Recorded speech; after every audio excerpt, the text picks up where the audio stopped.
Good afternoon. Mrs. Rajavi, thank you so much for having me. It is a real honor to continue to be able to support the women of the resistance. Happy International Women's Day to everyone there and to those watching around the world, especially to our sisters in Iran. It really is a most incredible time to me. The women of the world lead the resistance for freedom everywhere we can imagine, whether it's Kurdish women, whether it's Ukrainian women in the fight against Russia right now, or it is in Iran, where they are in danger every single day simply for their beliefs.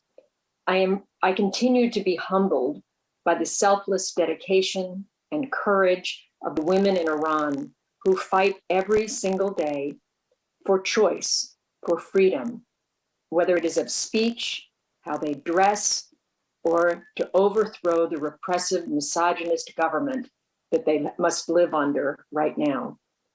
Those courageous women are standing up in a myriad of ways against the misogynist regime. They are taking off their hijabs in public and on buses, not because they don't believe anyone should wear the hijab, but simply because they believe in freedom of choice. It's interesting to me on this International Women's Day, I think about the risks that Iranian women continue to take, the women of the resistance each day, whether it is participating in the protests of the farmers in Isfahan, or it is the teachers' protests in over 100 cities. Each of these women taking risks for themselves, for their families. And despite all that, we see the ranks of the women in the resistance growing, continuing to grow, more women joining this fight every single day.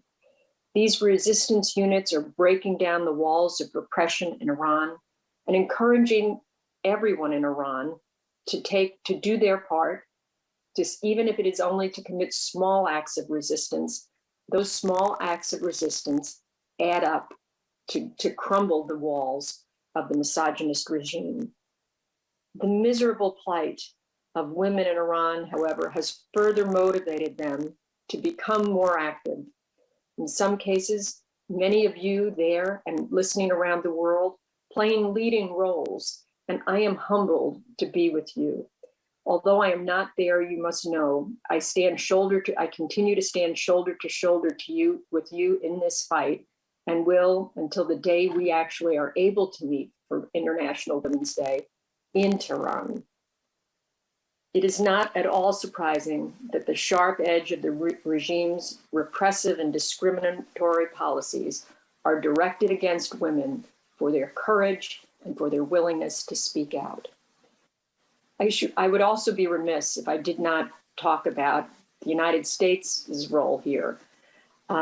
It seems we must acknowledge, we must see that the engagement of the United States with Ibrahim Raisi, who was responsible for so many crimes against humanity and for his role in the 1988 massacre of MEK supporters in prison, is offensive. We should not, and we must not engage with him in continuing nuclear talks. The regime must show progress at home, domestically, before we should engage. We can no longer sit idly by and see the disturbing, horrible images of women abused, shot, beaten in the streets of Iran and think that this is somehow a separate issue. We must have the courage of our convictions that until the women in Iran are treated equally as they are in the United States and in other democracies around the world, we will not tolerate and we will not engage that regime anymore. Mrs. Rajavi, I continue to be humbled by your courage and your strength and those of the women of the resistance. I wish you a happy International Women's Day, and I hope that we can be together next year. Thank you.